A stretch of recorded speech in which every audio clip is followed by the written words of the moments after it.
Hi guys.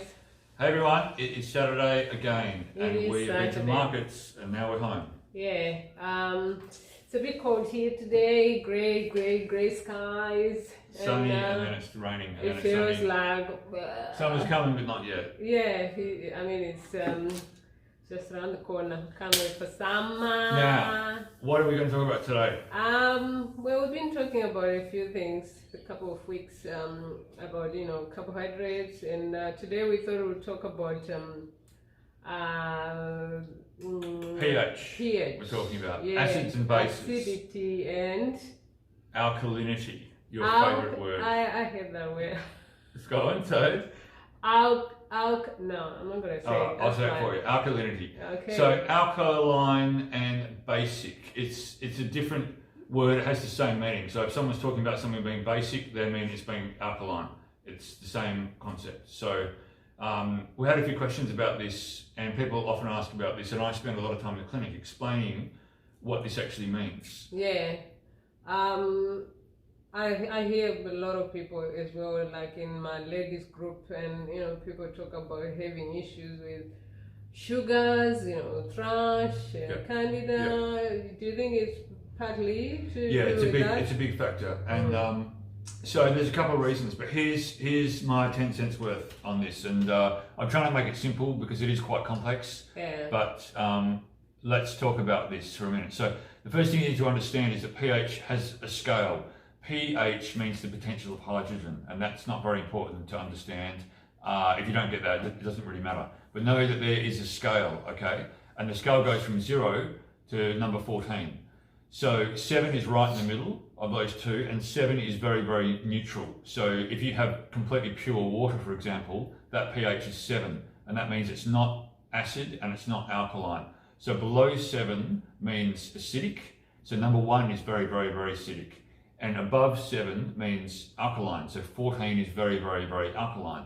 Now, the reason that this is important to understand is pH rules lots of different things, and the pH of blood for humans is slightly alkaline.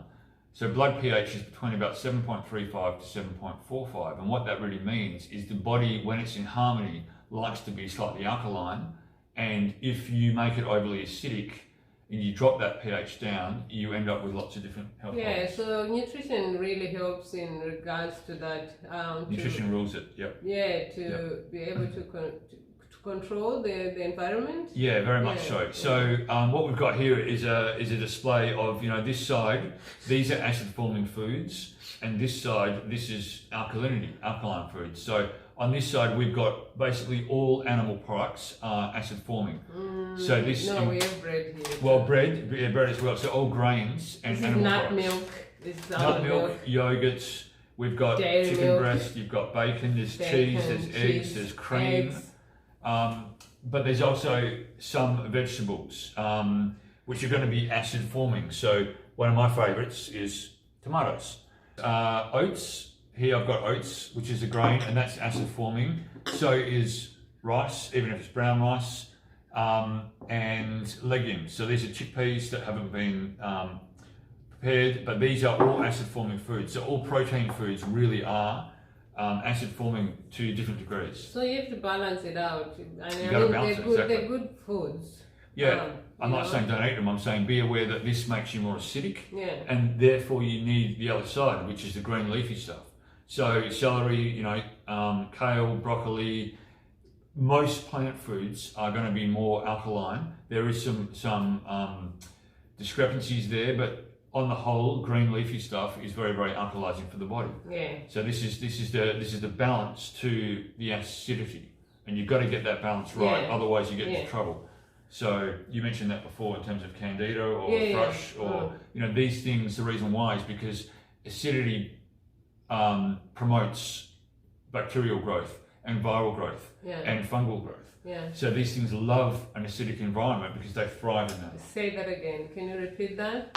So all microbes really love an acidic environment because if it's acid, then you're much more likely to get inflammation, and then you're providing a very, very good environment for things that you don't want growing. viruses, bacteria, funguses, all these kind of things. And when you see disease pathology, you see diabetes or you see arthritis or whatever, these people also are generally acidic and inflamed. Yeah. So these things go hand in hand, and you control that by the diet. It's a very big diet that is good for you. I eat lots of fats, dairy fats, and cheese, and I balance it out with low carb. Really. But you also balance it out with salads, and that's what we do. And so you have plant foods with that, and that's how you get the balance right. Yeah. And that's super important concept. So basically, if you have too much of this side and you don't have the balance right, you get inflamed. And if you've got problems with inflammation, that's because really on the whole, you're having too much of this. And I had a patient yesterday who didn't understand why she was so inflamed, because technically her diet was good. And I hear this all the time, and it might be good, but it's not the right diet for you. So if you've got problems with inflammation, if you've got joint soreness, and you're having too much, cereals or grains or bread or pasta or rice or eggs or meat or whatever, that's going to contribute to being acid. And it will just increase, and you be more and more in pain. And so I think that's about our talk today. Comments, questions, if anything's not clear, you let us know. Go ahead and ask, and we'll be able to, we'll be happy to answer when we can. Happy to answer. Hey guys, have a good weekend. Have a good one. Comments, questions, let us know, and you have a good weekend. We'll see you next week. Next week. After market day. See ya. Bye.